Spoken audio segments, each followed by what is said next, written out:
Let's mic CM साहब।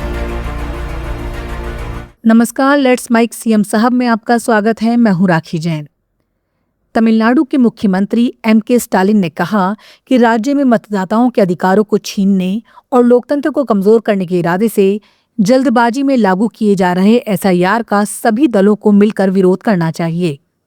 उन्होंने बताया कि तमिलनाडु की सभी 49 राजनीतिक पार्टियों के साथ हुई सर्वदलीय बैठक में प्रस्ताव पारित किया गया कि निर्वाचन आयोग द्वारा मतदाता सूची संशोधन प्रक्रिया को पर्याप्त समय और पारदर्शिता के साथ 2026 के आम चुनावों के बाद आयोजित किया जाना चाहिए। मुख्यमंत्री स्टालिन ने कहा, हमारी ये मांग जब निर्वाचन आयोग ने स्वीकार नहीं की तो हमने सुप्रीम कोर्ट जाने का फैसला किया है। लोकतंत्र की रक्षा करना हर राजनीतिक दल का कर्तव्य है। असम के मुख्यमंत्री हेमंत सिंह बसवा ने आज केंद्रीय रेल मंत्री अश्विनी वैष्णव से मुलाकात की। इस दौरान उन्होंने राज्य में रेलवे नेटवर्क के विस्तार और कनेक्टिविटी में सुधार से जुड़ी विभिन्न परियोजनाओं पर चर्चा की। मुख्यमंत्री शर्मा ने कहा कि असम और पूरे उत्तर पूर्वी क्षेत्र के विकास के लिए रेल संपर्क बेहद जरूरी है। उन्होंने केंद्र सरकार से राज्य के अंदर नई रेल लाइनों के निर्माण और पुरानी परियोजनाओं में तेजी लाने की मांग की।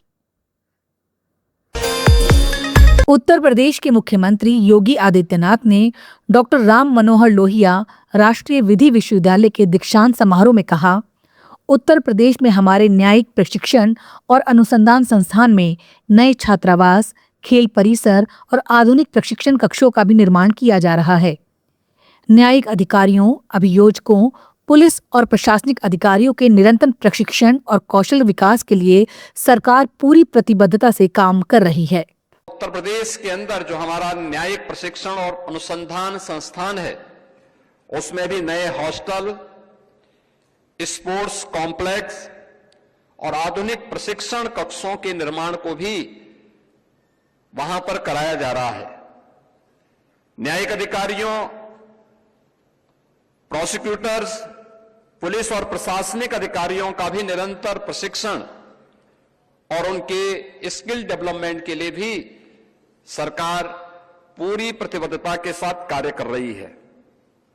यह हमारे लिए गौरवशाली है कि इस देश ने आजादी के अमृत महोत्सव वर्ष के प्रांत अमृत काल के प्रथम वर्ष में 3 नए कानून, जिनकी धारणा ही न्याय है, उसे लागू किया है। ये 3 नए कानून भारतीय न्याय संहिता, भारतीय नागरिक सुरक्षा संहिता और भारतीय साक्ष्य संहिता, इन्हें सफलतापूर्वक लागू करने में आज पूरा देश तेजी के साथ आगे बढ़ा है। महाराष्ट्र के मुख्यमंत्री देवेंद्र फडणवीस आज बिहार चुनाव में एनडीए के प्रचार के लिए पहुंचे। वहां उन्होंने आरजेडी नेता तेजस्वी यादव के बयान पर कहा, तेजस्वी यादव ने कम से कम 25 लोगों से वादा किया है कि वो उन्हें उप मुख्यमंत्री बनाएंगे, क्योंकि तेजस्वी यादव जानते हैं कि वो चुनकर नहीं आने वाले, और जो चुनकर नहीं आने वाले होते वही ऐसे वादे करते हैं। मुझे ऐसा लगता है कि तेजस्वी यादव जी ने कम से कम 25 लोगों को ये वादा किया है कि आपको डिप्टी सीएम बनाएंगे, क्योंकि तेजस्वी जी को ये पता है कि वो चुनकर नहीं आने वाले हैं। जो चुनकर नहीं आने वाले होते वो इस प्रकार से वादे करते, जो चुनकर आने वाले होते उनको ये पता होता है कि आपको यथार्थ का सामना करने वाला है। जनता से आप झूठ नहीं बोल सकते, अपने साथियों से आप झूठ नहीं बोल सकते, इसलिए वो कभी इस प्रकार के वादे नहीं करते। तो तेजस्वी जी का तो बस चले तो 25 उप मुख्यमंत्री बनाए या सबको उप मुख्यमंत्री बना दे। गोवा के मुख्यमंत्री प्रमोद सावंत ने पोंडा में आयोजित कार्यक्रम में महाजे घर योजना के तहत लाभार्थियों को फॉर्म वितरित किए।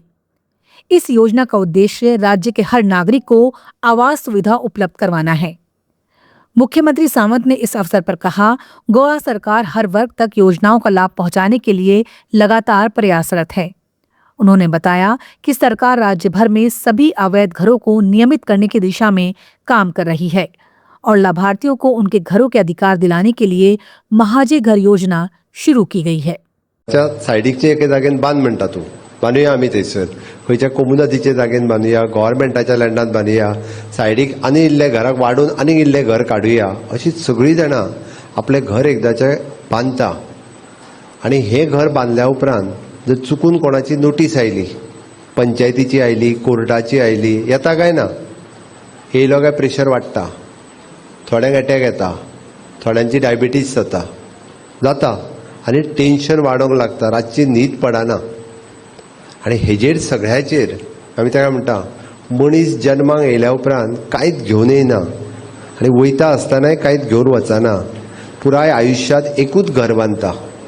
आनी तें घर आपलें कायदेशीर घर जावचें आनी आपल्या फुडल्या पिळये खातीर उरचें, म्हणजे चेड्या खातीर चेडवा खातीर उरचें, हें आपलें स्वप्न आसता. आनी तें स्वप्न साकार करपाक सगळ्यांचें घर हें म्हजें घर हक्काचें, म्हज्या नांवार जावचें, हें प्रत्येक जाण पळयता. म्हणजे प्रत्येक जणाचें काम म्हजें घर म्हज्या नांवार जावचें आसता काय ना अशें. हय जाल्यार म्हज्या बरोबर. पंजाब के मुख्यमंत्री भगवंत मान ने केंद्र सरकार द्वारा पंजाब यूनिवर्सिटी सीनेट को भंग करने और उसमें पंजाब की भागीदारी समाप्त करने के फैसले की कड़ी निंदा की है. मुख्यमंत्री मान ने कहा, ये फैसला पंजाब के अधिकारों पर सीधा हमला है और राज्य के साथ किसी भी तरह की धक्केशाही किसी भी कीमत पर बर्दाश्त नहीं की जाएगी. उन्होंने जोर देकर कहा कि पंजाब विश्वविद्यालय ऐतिहासिक और सांस्कृतिक रूप से पंजाब की धरोहर है और इसकी स्वायत्तता तथा राज्य की भागीदारी को खत्म करना न केवल अनुचित है बल्कि संघीय ढांचे की भावना के भी खिलाफ है. सत श्री अकाल जी, मैं तुहाडा अपना भगवंत मान. दोस्तों, एक बड़ा नादरशाही फरमान भारतीय जनता पार्टी वालों केंद्र की सरकार वालों जारी होया, जिहड़ा कि टोटली पंजाब दे विरुद्ध है, पंजाब दे हक्कां दे विरुद्ध है. पंजाब यूनिवर्सिटी चंडीगढ़ की जिहड़ी सैनेट है उन्होंने भंग करन दा जिहड़ा नोटिफिकेशन जारी किया है, टोटली गैर संविधानिक है जी. क्योंकि मेरे को कागज़ ने कि ये जिहड़ा पंजाब रीऑर्गेनाइजेशन एक्ट 1966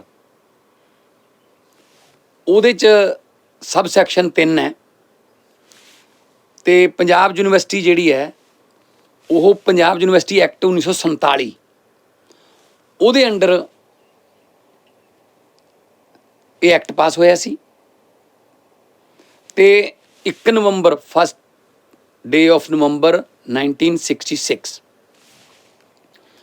उदों तो ये सैनेट ते यूनिवर्सिटी के जिहड़े अगले जिहड़े कामाकारां दा जिहड़ा पूरा ब्यौरा जिहड़ा है लेखा जोखा ते उन्होंने चलाउण दे प्रबंधकी कागज़ पत्तर जिहड़े ने वो तैयार होए सी.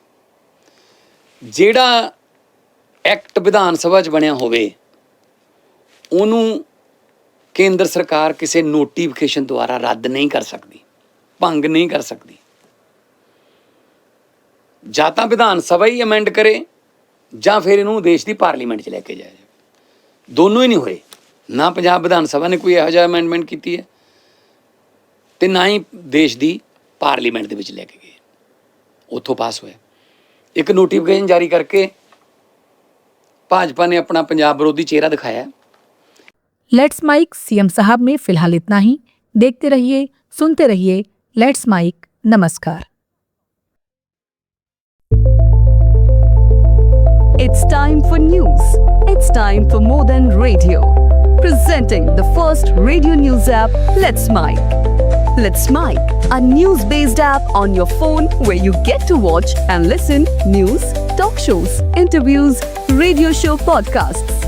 On Let's Mic, you get all relevant information of TV, print, radio, podcast, and digital. Let's Mic talks about every segment of life.